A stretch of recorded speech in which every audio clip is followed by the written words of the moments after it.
did not know that.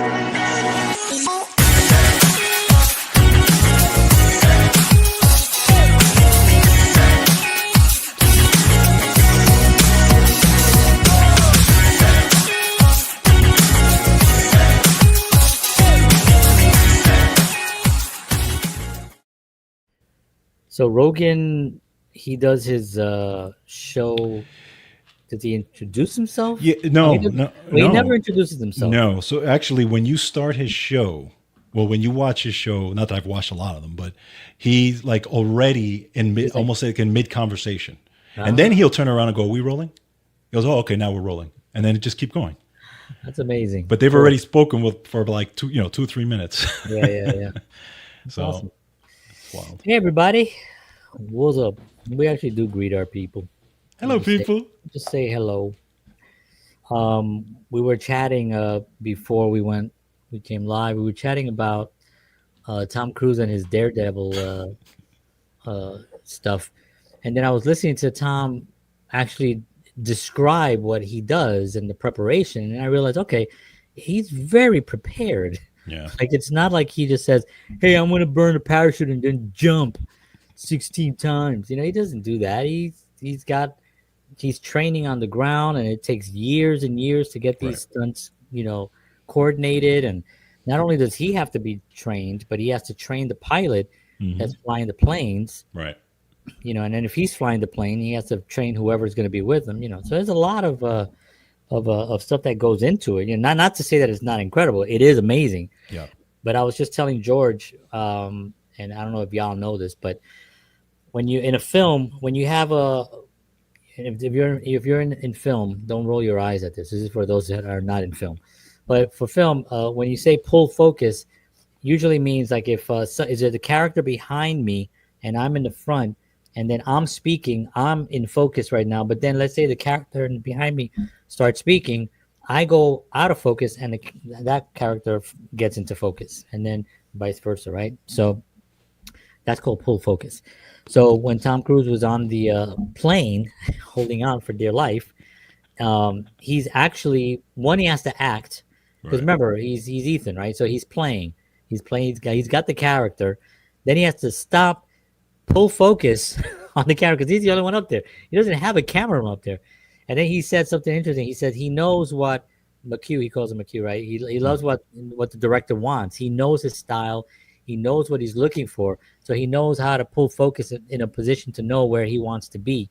So he pulls his focus. He does more acting, cuts himself, and then pulls it, and then he does all that while he's acting, running the camera, holding on for dear life, trying to breathe because the air, he says, you have Yeah, to that's breathe right. in a certain way That's right. because you can't just like be like that because you got to breathe like a certain way. So yeah, so it was just interesting to hear that he does all that on top of just doing the crazy thing. But then it was also good to hear that there's a lot of drilling going on, a lot of training, a lot of studying, a lot of testing it on the ground and all that stuff. And now he has the Guinness Book of World Records for the most parachutes being burnt while jumping off a plane. I don't know who's looking at I was this. gonna say, who would keep track of that? Somebody's watching. He goes, wait, how many parachutes was it? Hold on. Yep. They only did 14. He did 16. Yeah, I don't. New record. It's just so weird. Hilarious.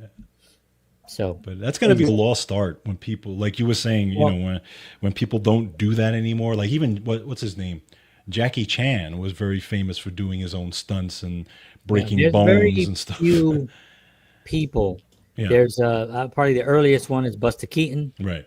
who was the first rock star in that area. I mean, he did some of the things that in today's standard you couldn't even do. Like Right. the wall Mhm. falling when he falls and he's through the Yes. window. Right. That wasn't that was just done through measurement and math.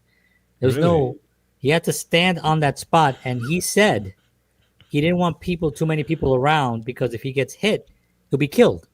And he didn't want a lot of people to see it. It's a whole side of a building falling. You know what I mean? It was a whole side of a building, and he goes through the window. So there was another one where the the Keystone Cops, right? They were like chasing him down and stuff, and then there was a car going, Mm, and he grabs the car and it takes him. right. So it wasn't like the car was going very slow and they sped it up. There was no such thing as that back then. They didn't have slow motion or and then speed up. You know, this was 1920s. So he literally had to. The guy broke his back like twice Oh, doing stunts. wow. You know, I mean, the guy Buster Keaton was the guy. Yeah. You Yeah. know, and then Jackie Chan kind of like took that, and Right. then Tom Cruise is just book bookcasing the whole thing because I don't know who else with AI coming along. Like, who the hell is going to do that? That's true. That's You don't true. have to do that now. You know, you can just be in your trailer watching somebody. You know, you don't even Yeah. have to show up anymore. No, but it's true because well, a guy like Tom Cruise, because of everything that he's built up in his career, right? He Yeah, has the ultimate say of what what he wants to do, he owns the right? company. So. He owns everything, exactly. But then you have a newer actor that says, "Yeah, I'm going to do my own stunts," and they'd be like, "Yeah, no, you're not." No, you're not because nobody's going to insure you, and then we can't use you. Exactly, exactly, So then we can't do it. Now, if a guy has his own money and he right. And he insures can just do himself it as and right, he does it on his own, that could be right. a thing. But I think the way it is now, it's like actors are going to be called, and be told that they're in a new film that's coming out next week. Yeah. And they're like, "What? Yeah, you're in the new film, Die Hard 12." Oh my god. I'm like, "Oh, I didn't know I was on there." "Yep, it's in the contract." "All right, how is it?" "It's great." "Goodbye. Check's in the mail. $2,500." Unbelievable. That's all they get. $2,500, and you're gonna get $12 a month for the next 12 months. So you're well taken care of. Yeah, they're gonna. Yeah, it's gonna be. I mean, it's going to be the independent. That's why I'm so happy that I work with independent filmmakers, like with Yeah. you know, with the Make It podcast and Bonsai and just the people that I know in general that are independent filmmakers. Right. That's what we do. We have to have the actors. We have to have the location. It's like, yes, well, AI can help in certain areas, maybe after, post, but still, you still have to do the thing, and you still have to write it. Yes. That's the one thing that I think AI is going to fail miserably in, is that it's going to have no soul. Right. Like, if you look at those clips that I said a couple of weeks ago on one of our shows, I showed the Yeah. the VO3. Hmm.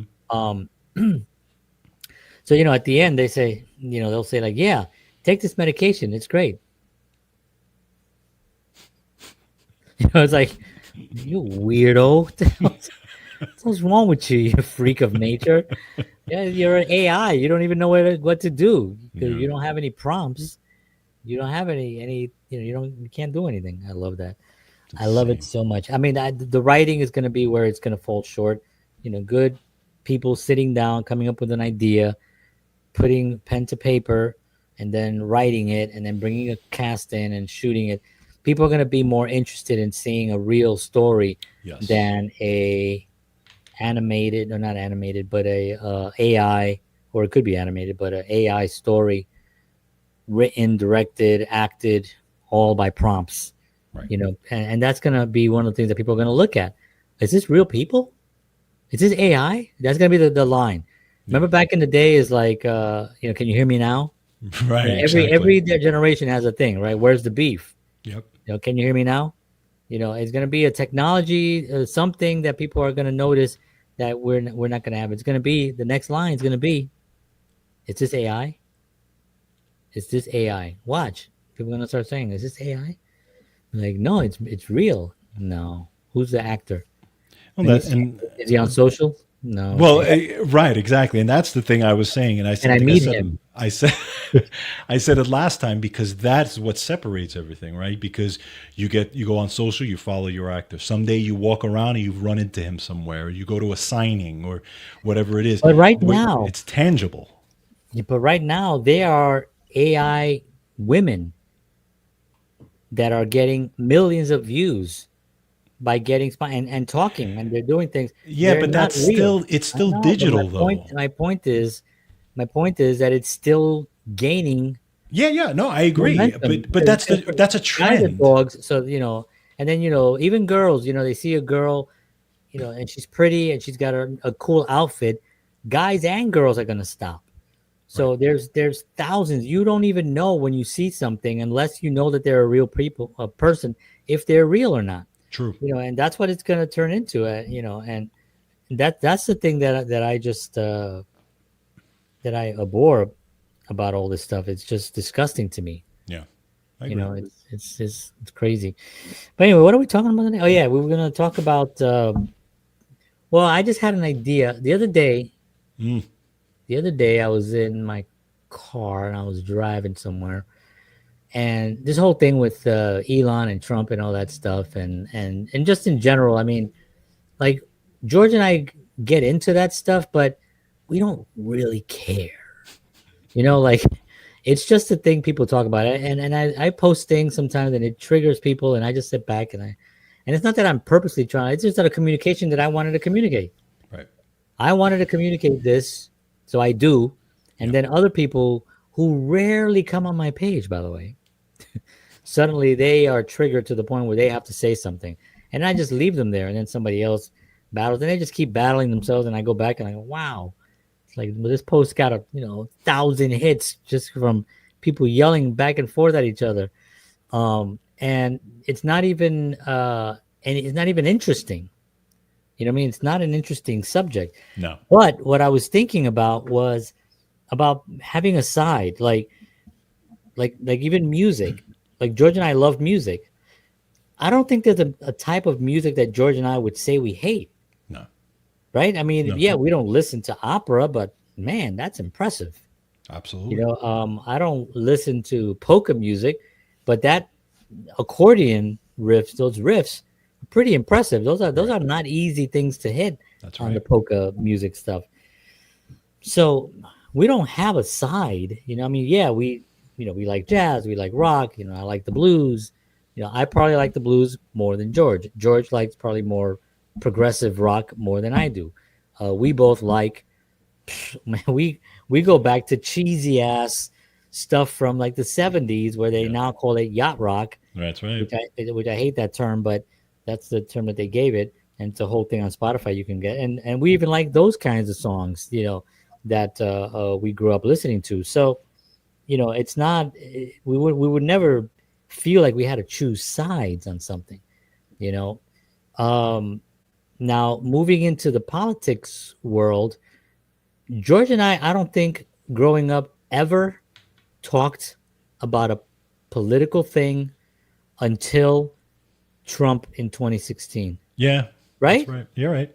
You're right. I don't think we ever No. growing up. I mean, we No. knew who it was Reagan, and then George, George Senior, and then Clinton. We saw Right. what was happening, but Right. there was no talk about it. There was no like whatever, and Right. it wasn't until 2016 that things just got more.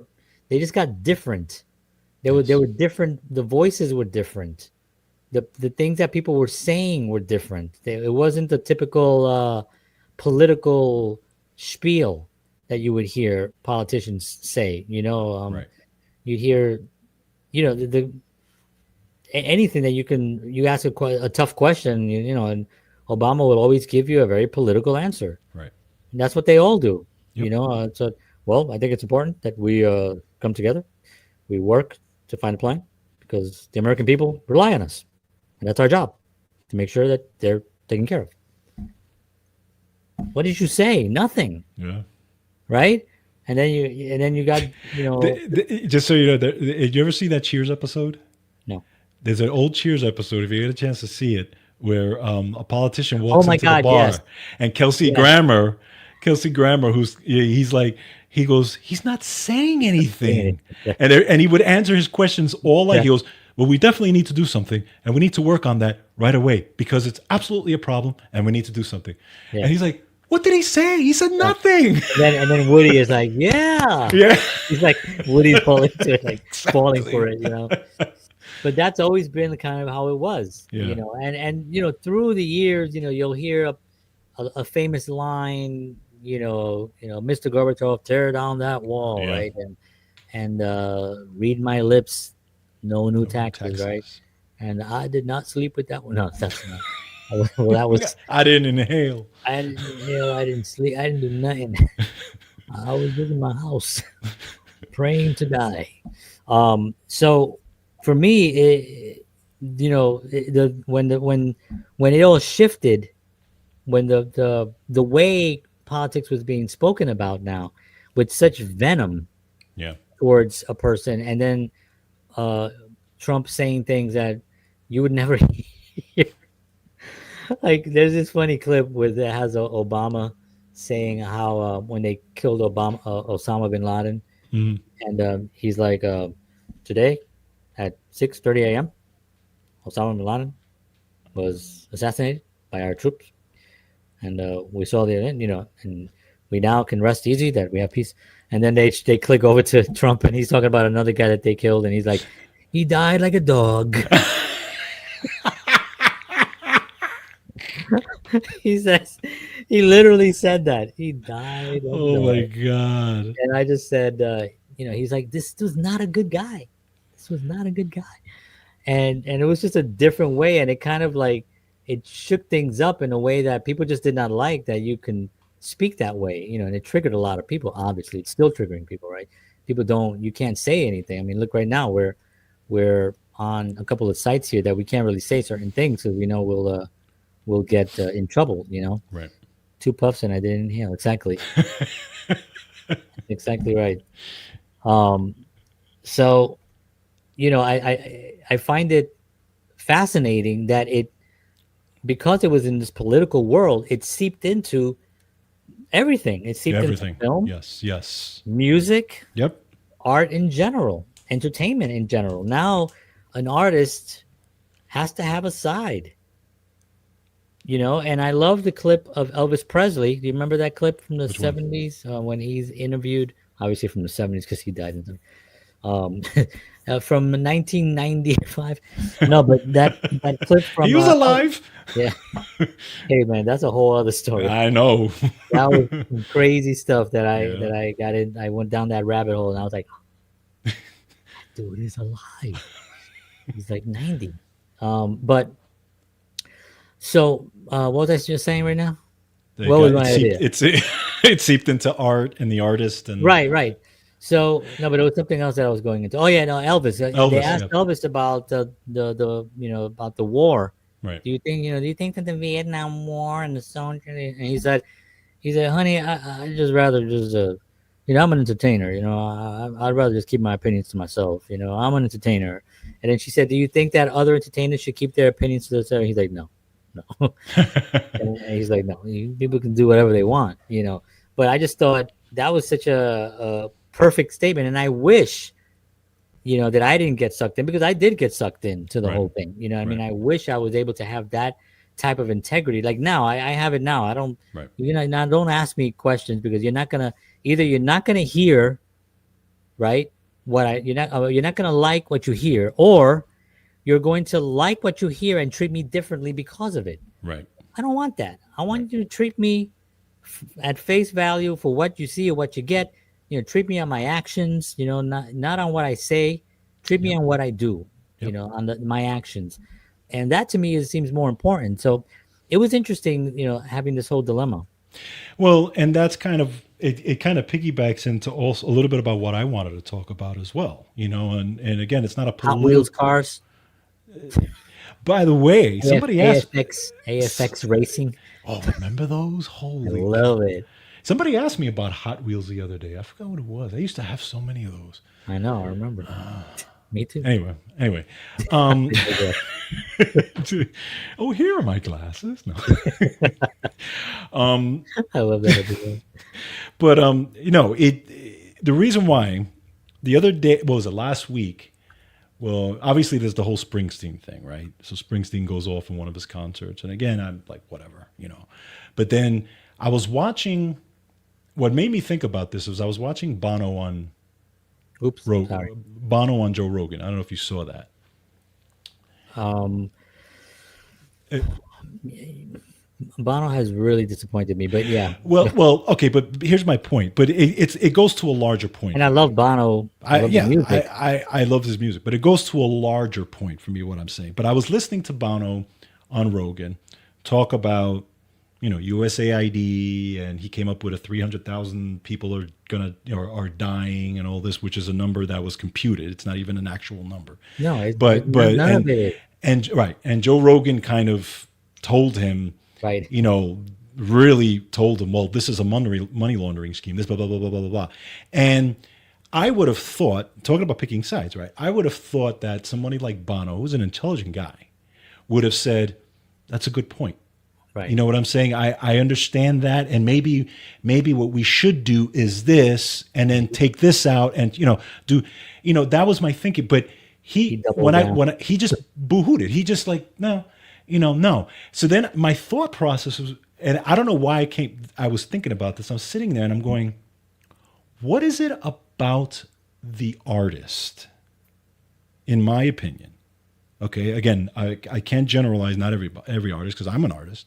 But what is it about the artist that is more susceptible to certain things like that than an average person? For example, an artist, right? If you look at an artist and what they do, right? The ultimate creativity, right? They're by nature, they create, and they want to help people with their art. They want to give their art away to other people, and in music and They want to painting make and the world a film. better place. They want to make the world correct. They want to make a world a better place. They want to do so. Artists have that noble cause about them, right?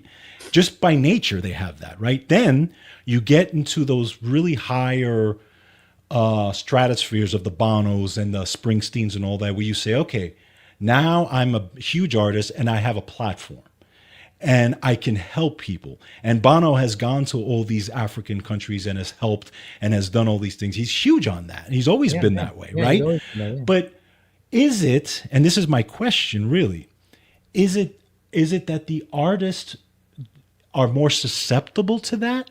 Is it that they can't look at both sides of things? They can't look at a business side of things, and say, yeah, you know what? There's two sides to this story, because to them, and I'm just guessing, to them, feeding these people, for example, which is a great thing, we should feed people, is the most important thing.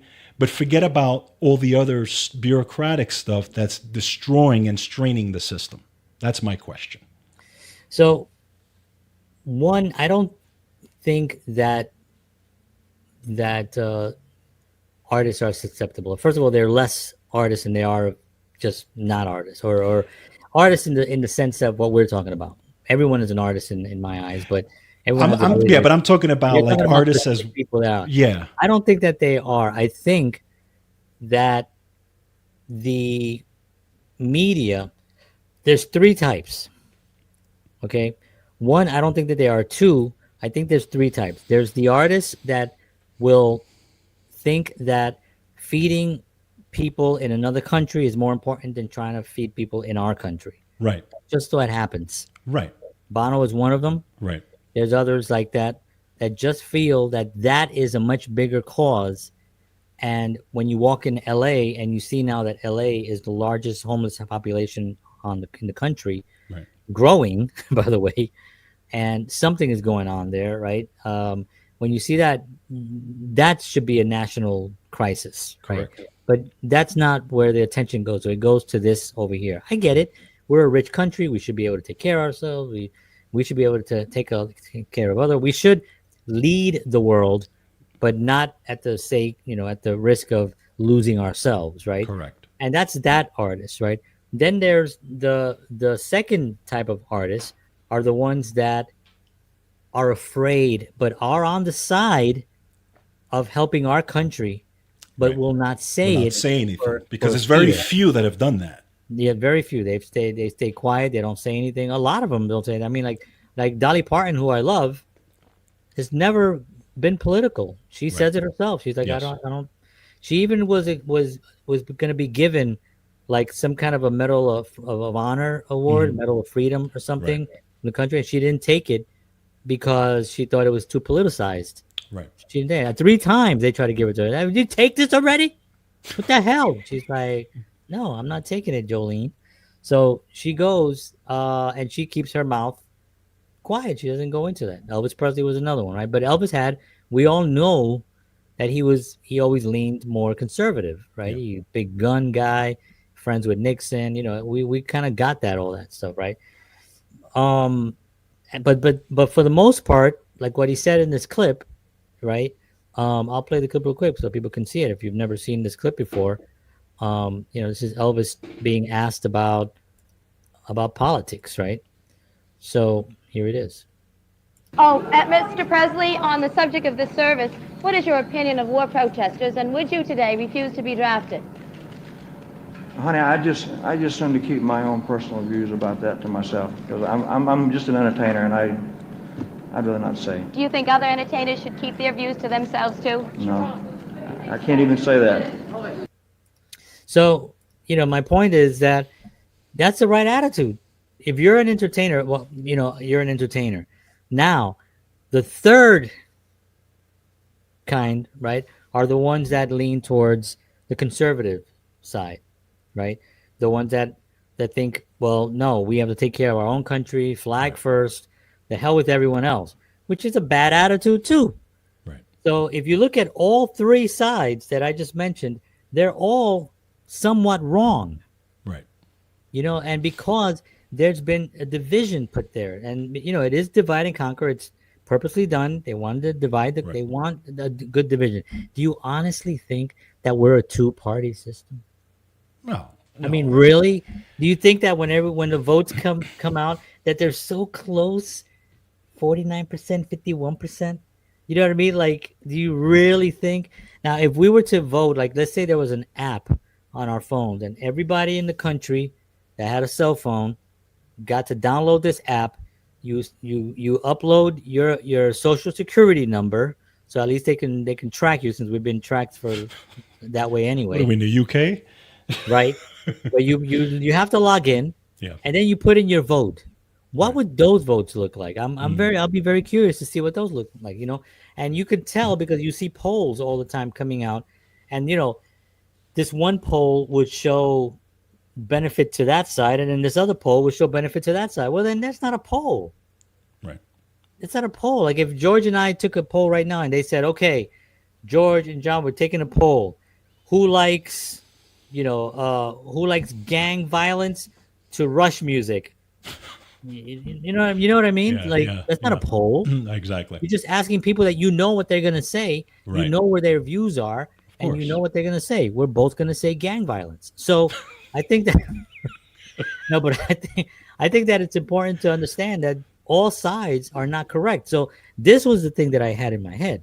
This is what I was thinking about. Why I wanted to talk about this today was because I'm thinking, why do we have to have an opinion about everything? Why can't we just look at life objectively, right? And say, this makes sense, this does not. This I like, this I don't. And then that's the end of it. No one's going to hurt me. No one's going to try to cancel me. You know what I mean? It's like, and when it gets into the arts, it should never come into the arts. Now Bruce Springsteen is out there getting pretty beat up, actually.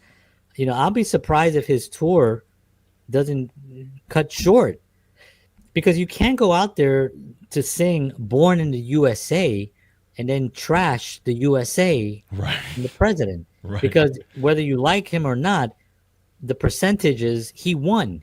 Yeah. So how many people do you think are Bruce Springsteen fans?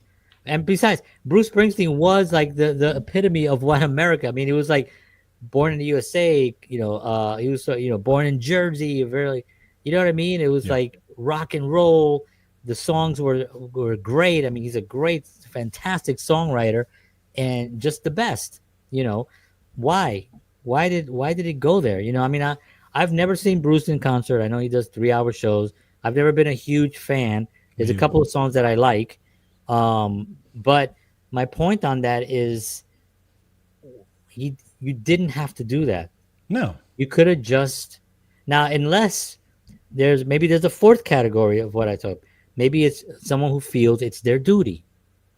I It's think their I think that's what it is. Yeah, it's Honestly, their duty. It's I my duty. If I I have a platform, I have to use my platform to tell everyone that this one person is evil, right? Because that's what they're doing, and that they should vote the way I'm voting. yeah. Yeah, You know, and that, you're 100% right. It's like it's I have to tell everybody, and because I'm right, because I I have know to I'm be right. right. I have to be right. Well, you know what I mean. First of all, I want to go to your concert to listen to your music. I don't want a political speech. If I wanted that, I'd go listen to a Yeah, political speech. yeah. It's I that it drives me up a wall. Now, It drives me nuts too. I don't like that. You go there for something else and you see someone else. I went to go see Santana. right? Anyway, go ahead. No, no, no. I just wanted to make that point, but I think you're right. I think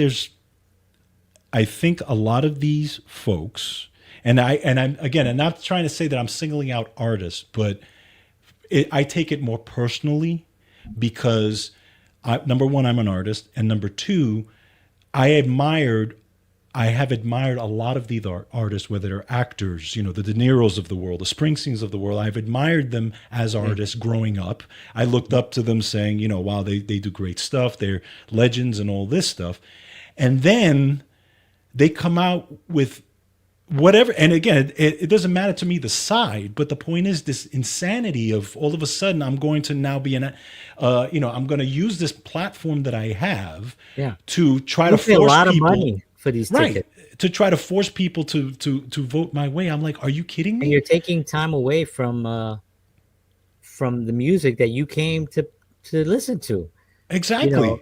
I went to a Santana show years ago, and it was after September 11th. So that was still in the maybe a few years after September, maybe like 4 or 5 years. And amazing show, great show. I had like front row seats. It was unbelievable. I loved it. And he looked at me once, which was great. He smiled. He went like this. I was like, yes. So that was awesome. But then towards the middle of it, at one point he starts rambling about the it was he does it in a different way. So maybe he's a bad example, but he was talking about peace and stuff like that. But he's talking about terrorism and how we never know where the terrorism coming from. Sometimes terrorism could be in our own minds. Maybe it's not terror. And it just kind of was like this long-winded thing that really didn't go anywhere. And it wasn't like this song is dedicated to all those that died in the tragedy, right? Right. It didn't even end that way. It was sort of like, it just went into the next song. And it kind of like and I remember at the time there was no politics going on in my life. Yeah. I mean, I had no idea about anything. I knew Giuliani was in New York. That was it. That's all I knew. But it made me a little bit uneasy and uncomfortable. Yes. Uncomfortable is probably the best word to express that. It's not what people pay for. Exactly. And let's take a look at the DEI dilemma. That I think it's safe to say that it is a failed experiment. Of course. For statistically, Yep. for financially, it is. Unfortunately, it is clouded, or there's a thin veneer of racism over it. That is what it is. It is basic. Like if George was a white man and I'm a Spanish man, and the job is to play drums, right? But DEI is in full effect. They need to get a Latino in there. And I don't play drums at all, but let's say I play a little bit. But should I get the job? No. George, the white guy, should get the job. You know what I mean? Yeah. It should be the person who has the skill to do the job. Exactly. Now, how can they work with that system? They can't, because they've made it into this big giant thing now where if you go against it, like right now, I'll be called names for saying what I just said. They'll say, well, you're part of the problem. I'll say, no, I'm part of the solution. I think I was born and raised in poverty. I mean, now, not to be so dramatic, but it was poor. We were poor. you know. And I didn't leave there and start blaming the man. I had to figure out a way to get out.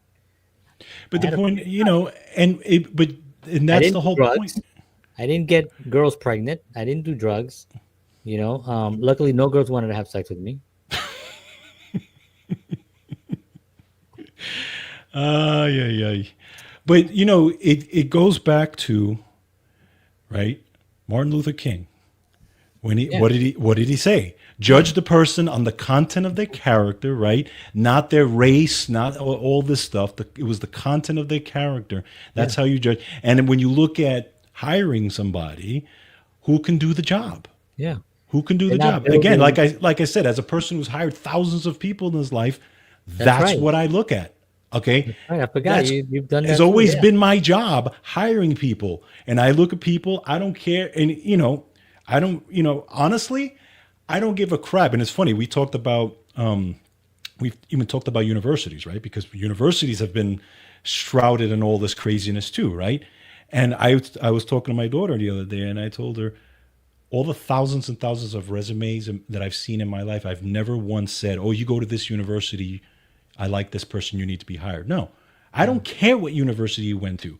Now, Most, if you need a bachelor's for the job, okay, fine, you have a bachelor's. I don't care if you got that bachelor's from the Hurutungu. It doesn't matter to me. I mean, good school. yeah, I want to know that you got that bachelor's. Period. End of story. You know what I'm saying? But it's like, they place so much importance on the DEI and even the school and the prestige and the this and the that. I'm like, Yeah, freaking break. it's just it's a trick. It is a trick. You know, Absolutely. it's a trick. They tricked people into thinking, and it used to have value. Right. You know, let's remember that it used to have value. People going to school was a big deal back then. Yep. You know, Yep. my grandma went to only third grade. She learned just barely enough to read and write, where she could write a letter if she needed to write a letter and read stuff. But remember our aunt Titi Lula, who you know very well because she babysat She you for years. babysat me. That's Yeah. right. So Titi Lula didn't know how to read, didn't know how to write, you know, and she got along fine because she had a family that took care of her, you know what I mean? But who was the most powerful person in our family when she was alive? Wow. It was Yeah. her. Yeah, it was I her. mean, She. you know, when she showed up, when she went anywhere, it was That's like right. Titi Lula is here. That's The right. world must stop. You know, Yeah. we are gonna attend to her. You know, and my grandma then later on became that, and your grandma later on. Mhm.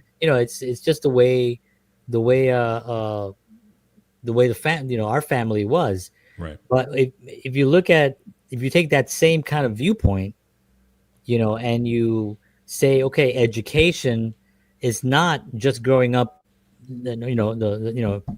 Fort Knox, right, or the what is Hard it, the knocks. Hard knocks. Hard Knocks, right?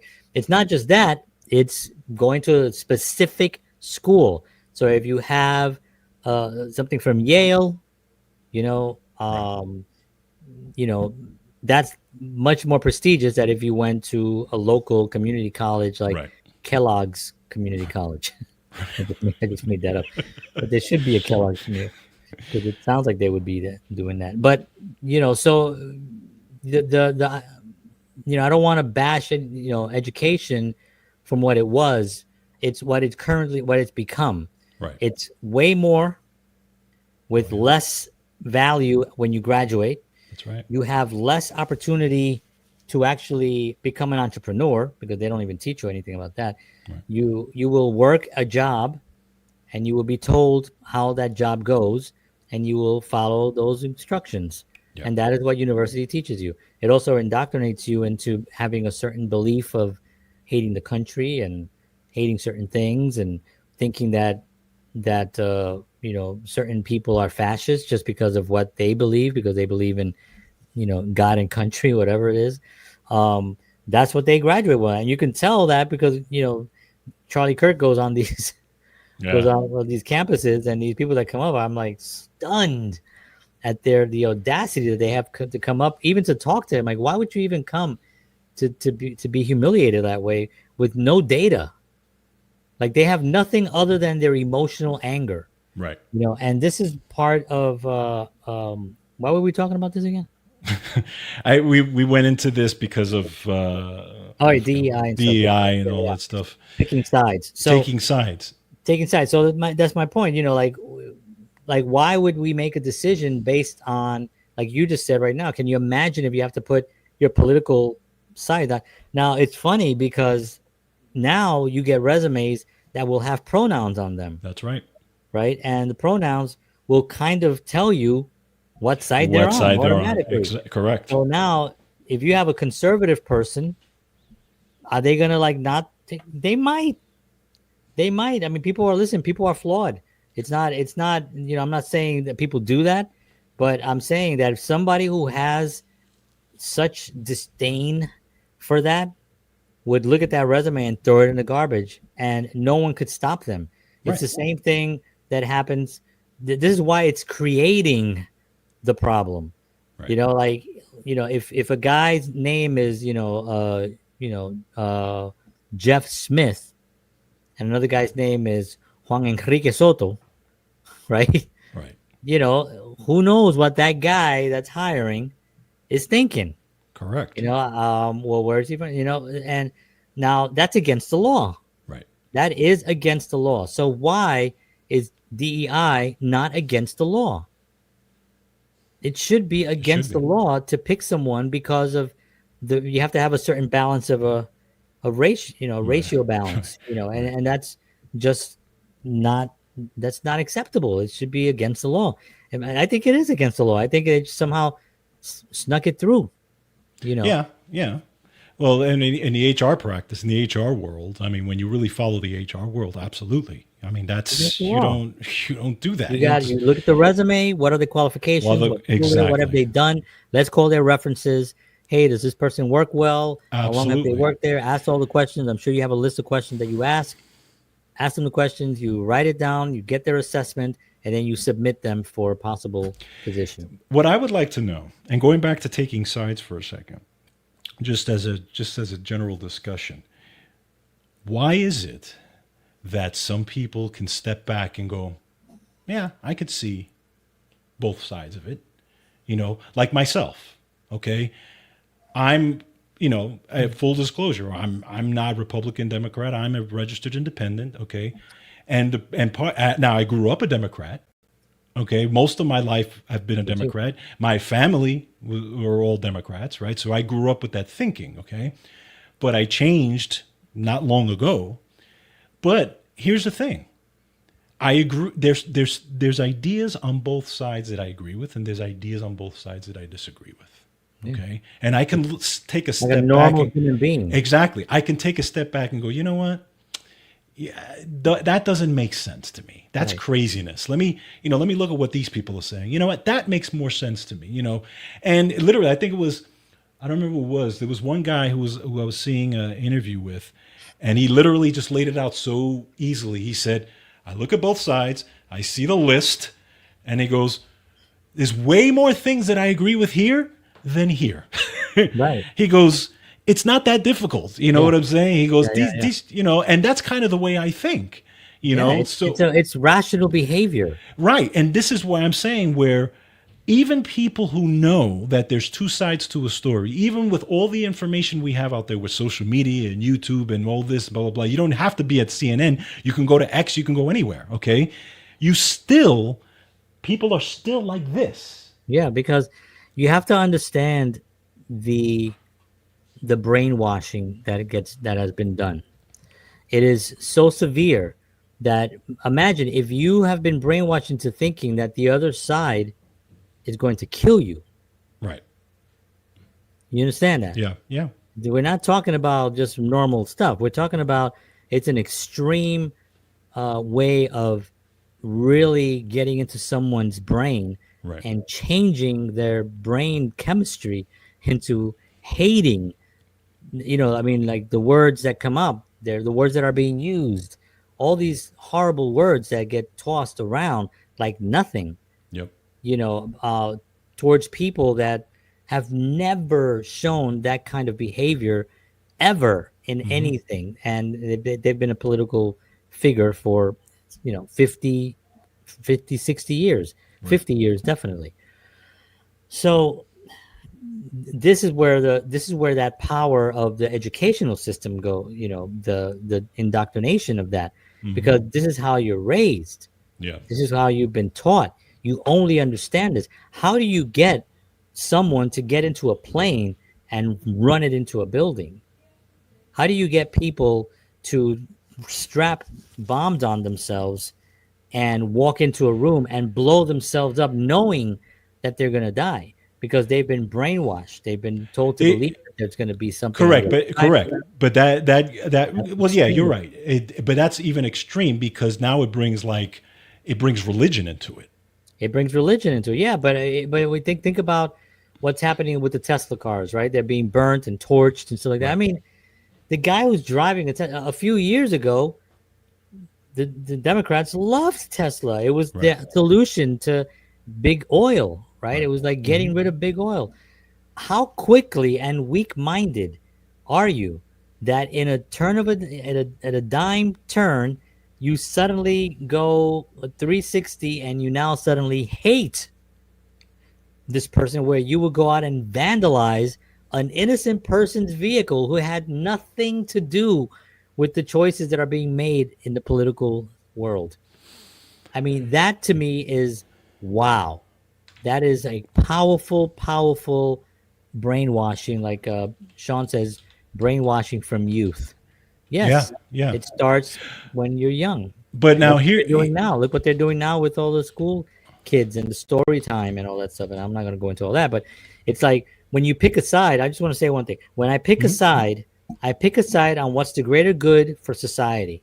Exactly. What's the greater good for my life, for my family's life, for my friends' lives, for the planet, for all that? What is the greater good? Does this help the planet expand and learn, or does this contract? Does this actually create hatred? That's how I make my decisions. Yes. And full disclosure, I think everybody here knows who I am. They know I'm a conservative. I left the party in 2016. I'm sorry, not 2016, 2018. Right. 2016, I started kind of like asking questions, because I was like, I wonder why this is happening. And there's no, I'm not, you know what? Show me what it was. Show me JFK, show me JFK, John, senior politics again. Right. And then we'll talk. Right. You know what I mean? Show me that stuff again, and we'll talk. As a matter of fact, show me Obama, some of early Obama speeches. Show me what he's talking about. Give me that. Right. And then we'll talk. But the stuff that's happening now, that's not that's not what we grew up on. That's not the Democrat. That's not, I don't know what that is. No, it's. Have you ever heard of this guy? And it kind of has something to do with it, but I just think it's an interesting also as a discussion to talk about brainwashing, right? You ever heard of the guy named Daryl Davis? No. He's been on Rogan a few times and stuff. Oh, wait, yeah, I have heard. Right, of him. Yeah. He's the guy, and for those of you who don't know, he's a jazz musician who toured and everything. He's a African American gentleman, and he had at one show that he had people who were members of the Ku Klux Klan that had went to one of the shows that he was in. And they actually spoke to him, whatever. And these were people who were like, the grand poobah, whatever it is, of the Ku Klux Klan. And he actually befriended this guy, Ku Klux Klan member, okay, to the point, he befriended him to the point where the guy left the Klan and gave his robe, his hood and everything to Daryl and said, here, I want you. Part of the Klan? Yeah, now Daryl's part of the Klan. He heads the whole chapter now. No, he gave his robe and his hood to Daryl, and he said, "I want you to take this as like a symbol of the person you have changed." Okay, wow. And there's a picture of Daryl Davis with the Klan outfit. Yeah. Okay, but not only that, ever since that point, Daryl Davis made it his mission to talk to Klansmen who have been indoctrinated since they were kids into this thing. And what did he do? 200 people he changed. Wow. He got out of the Klan. I don't know who this is. I thought it was somebody else. Yeah, wow. If you ever look him up, his name is Daryl Davis. He's famous. He's on Minds, by the way. He's big on Minds, the social media network. He changed 200 clans members Which by we bef- interviewed, by the way. yeah, by befriending them, by and there's pictures of him with them, like really hanging out. And every time he does it, he takes their stuff and he takes a picture of it. And now he has a whole network of these people who he changed their minds. Amazing. Think about that. You know what I mean? Now that is making a difference in the world. That's making what a difference. But the point is that this is what is showing you that talking about the content of the character. Yeah, you right? can look. You can just look at someone and ask certain questions. And if the person is aware enough of their environment, aware enough of where they are, right. Yes, they've been indoctrinated into certain ways. I get that. But if they can just long enough be aware. Now, if they're, there's certain people that it doesn't matter.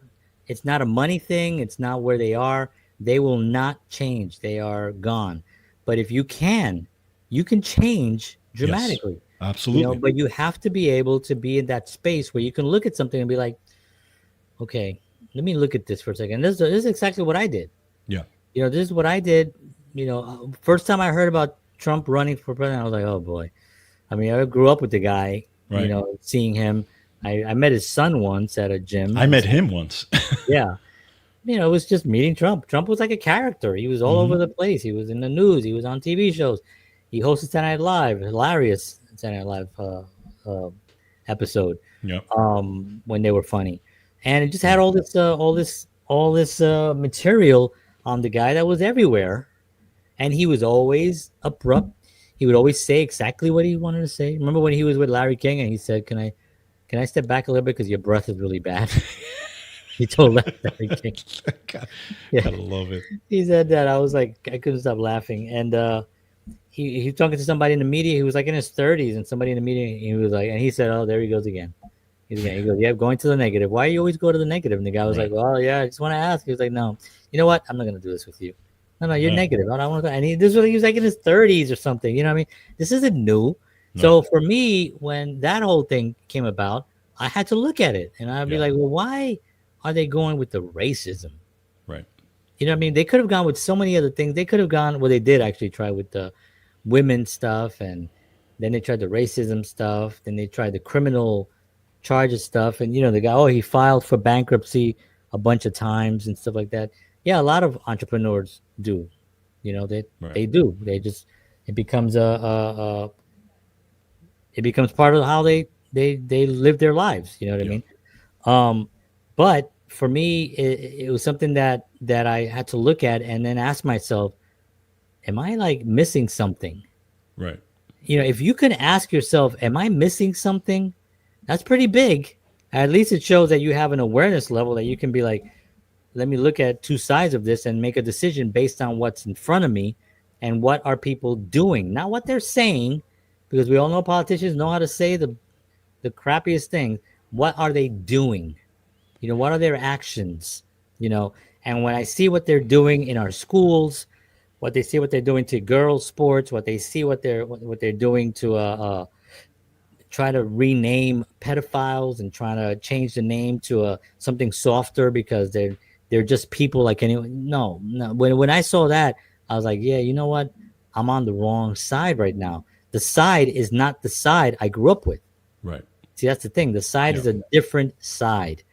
And it's okay to admit that, But that's the tough part, because and that's the thing. You're asking those people to do something that is very hard in the human condition to do, is because now people have to step back and think, maybe what I've always known has been wrong, or maybe I've been wrong. That's the thing. It's not what I've always known. It's the current state. You see, that's how I looked at it. It wasn't what I've always known, because I always thought we were on the right side of things. We were trying to help. Yeah, but wouldn't that be like, if I look back at my the let's say 49 years or 48, 49 years of my life where I was looking things one way, and I'm saying to myself, wait a minute, I'm looking back at that, I'm going, I should have been looking at things differently.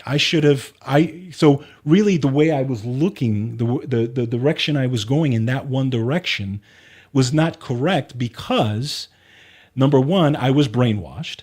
But number two, I was also not only brainwashed by what was on TV, but I was brainwashed by what people were telling me who were in my ear. Right. Okay. But what if they're wrong?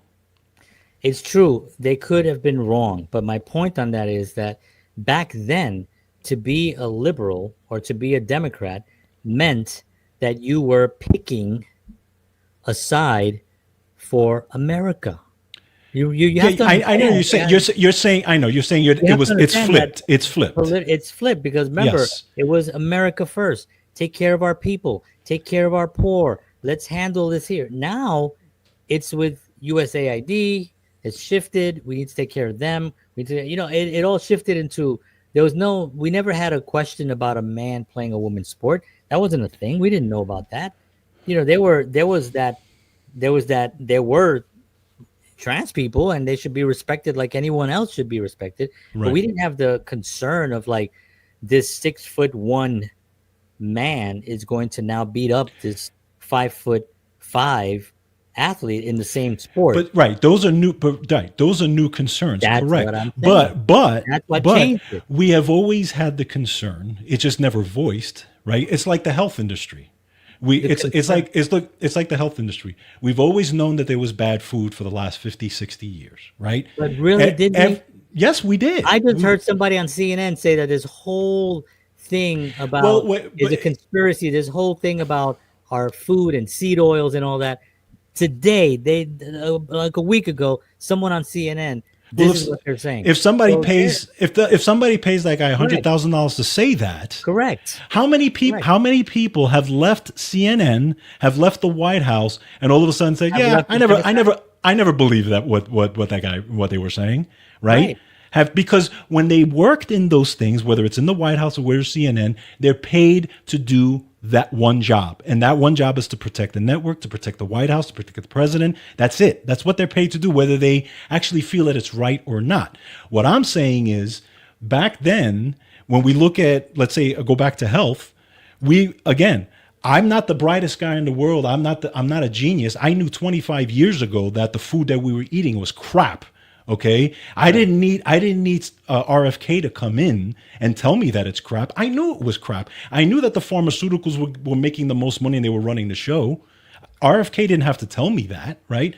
So what I'm saying is that also with the bureaucracy of, I don't care what president you would talk about, you can go all the way back to Nixon. The bureaucracy of how things have been run, right, brings us to where we are today. There's always been a problem with bureaucracy. There's always been a problem with money laundering. There's always been a problem with big banking families who are running the show. That's always been that way. But people haven't said it. People never came out and actually said, "Here it is. Here's the book." Right. You know what I mean? Right. And now they are. Right. And then if you go against it, they burn your car. Correct. So this is a completely different scenario. I know that back then we had all that. Yes. But in today's world, back then, nobody got canceled. And if they did get canceled, we didn't know about it. Right. There was in the McCarthy hearings, right, where a lot of actors got, blacklisted for thinking that they were a communist, which they were not. Right. And they got put on this thing, right? Well, that got proven that was actually a lot of BS, that it was just people that just trying to control the narrative. Right. So, but, when you look at, if you look at how fast people have left high level Democrats, right? The Gabbards and Elon Musk was a Democrat.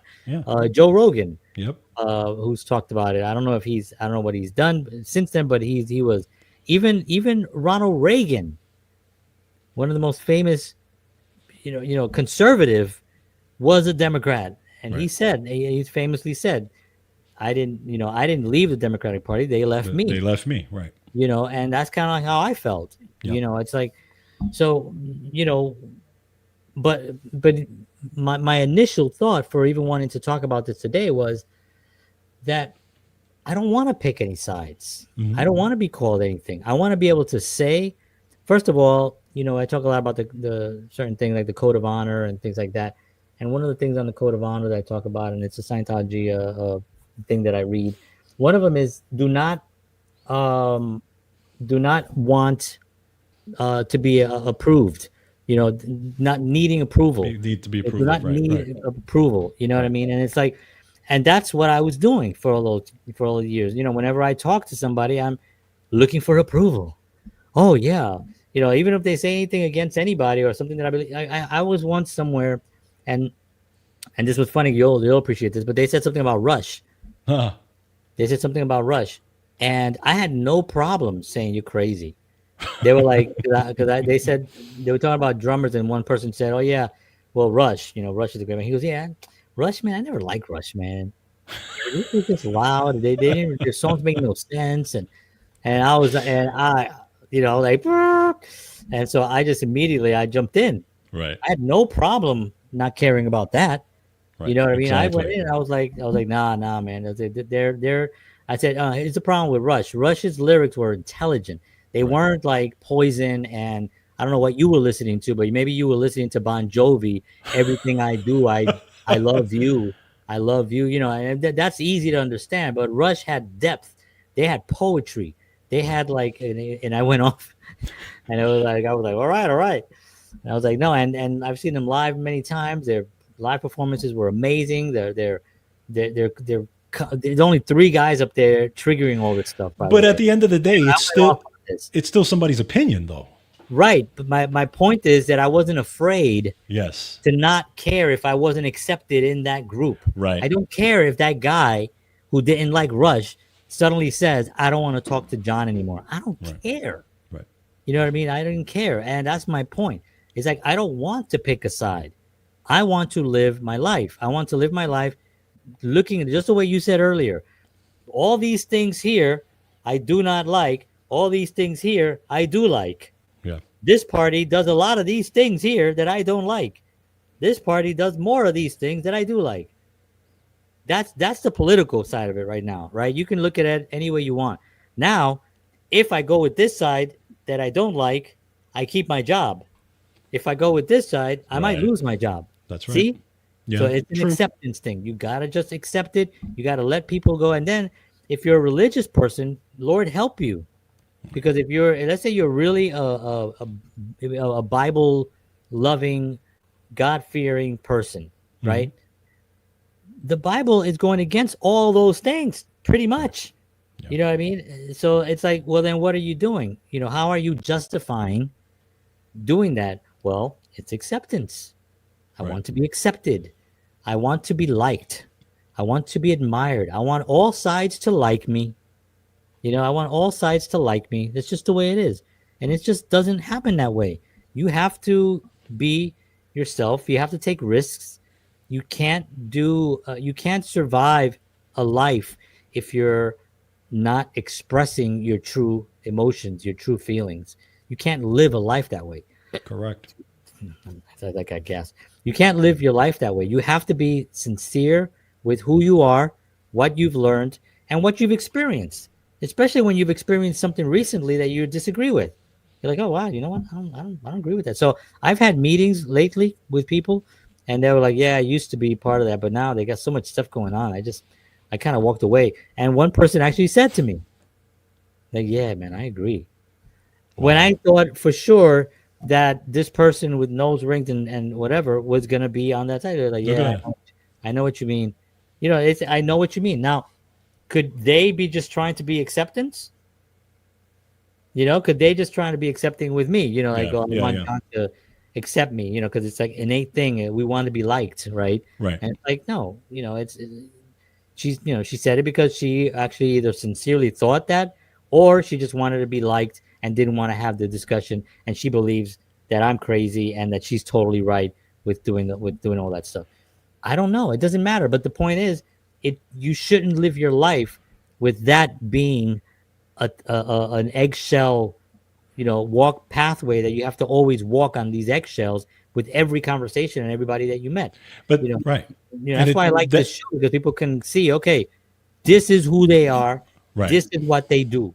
If you don't like this, you're not going to like them if you don't like their views on this. Or Exactly. maybe you respect them for saying it, and maybe you can actually look at it and be like, well, maybe let me see what they're talking about.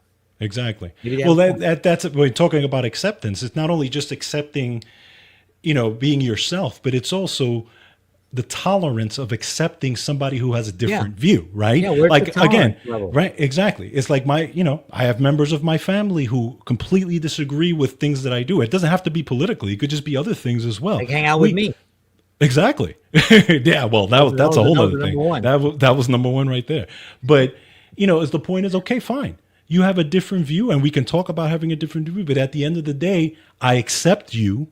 I love you. You're my family member, and I'm gonna love you no matter what. Maybe I think you're wrong, but that's okay. We can have a difference of opinion, but we can still coexist. Right. And that's another thing that we're missing today. Yeah. It's It's like Met fans and Yankee fans, right? Like if you were a Met fan, yeah. Yankee fans did not like you. If you were a diehard Yankee fan, Met fans didn't like you.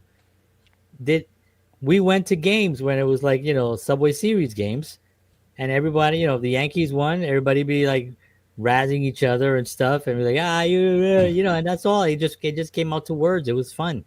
It wasn't like a major thing, but today's world, when it comes to this stuff, the brainwashing in the last 25 to 30 years has been so well done, that Yeah. and the plan is on target. They like what they're doing. They're going to continue doing it, by the way. Right. It's only going to take a real shift in human realization, a cognition by humanity as a whole, a group agreement that they're like, what, maybe this isn't right. Like that wrestling where that guy broke that girl's face, and she was hospitalized. Yeah. Maybe a guy, you know what I mean? Like maybe that's not okay. Maybe we should look at this, and that part of it, I think, becomes a concern, especially when you're talking about art in general. Yeah, exactly. It's like, well, I just want to do my art. I'm not making a film for a specific audience. I'm making a film for whoever wants to see it. That's it. I didn't think, okay, do I have enough color in my film? Do I have enough, you know what I mean? Like it didn't, it never occurred to me, and it's never going to occur to me. I'm never going to have this kind of these kind of opinions. There was one lady who there was one lady who absolutely had no tolerance, and she's actually the mom of the guy that you spoke to about Rush. She had a message for you. She Sit said, on this, John. I was talking, and I'm looking at your face, and you had this thing where you were trying to hold in, and I'm grabbing my leg and like taking my skin. I've known George his whole life. I've known this man his whole life. I saw him as a 5-year-old, as a teenager, I went to his wedding, when his kid was born. I've known him for his whole life, and I could see the expression. Something was going on. I didn't know what it was. I thought you were going to make a comment or something. I'm like bleeding right now because I was trying to hold my leg so bad with this. It's just your face. You can't control it. You have the worst poker face. I do. It's terrible. It's so funny.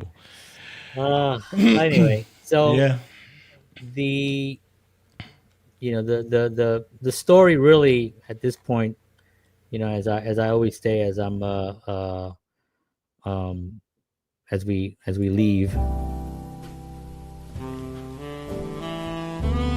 to close out the evening, I just want to say a few things about Love lines. Just call your number. Call number 1-800 Lil John. I will play one of your songs for you.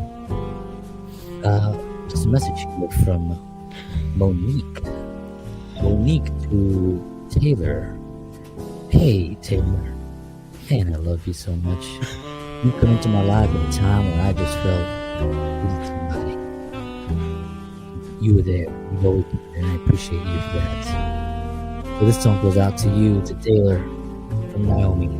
She loves you. Did I say Naomi? Well, I forgot to name her name already. This song is called Baby Baby, Sit On It Now. Anyway, All right, friends. I want to thank you for tuning in this evening, as always. What we want to do here is kind of give you another viewpoint, another idea of looking at something. Whether you agree with us or disagree with us, both of it is fine. It's all good. As long as there's a communication going on and we're able to respect each other and respect our views, that's what we want to do with our show, with our lives, and continue to create good art and be entertaining. With that said, take care, everybody. George, as always, a pleasure. Pleasure, sir. I will see you all next week. Same time, 7 p.m. Central, 8 p.m. Eastern Standard Time. Take care, everybody. God bless you all. And as always,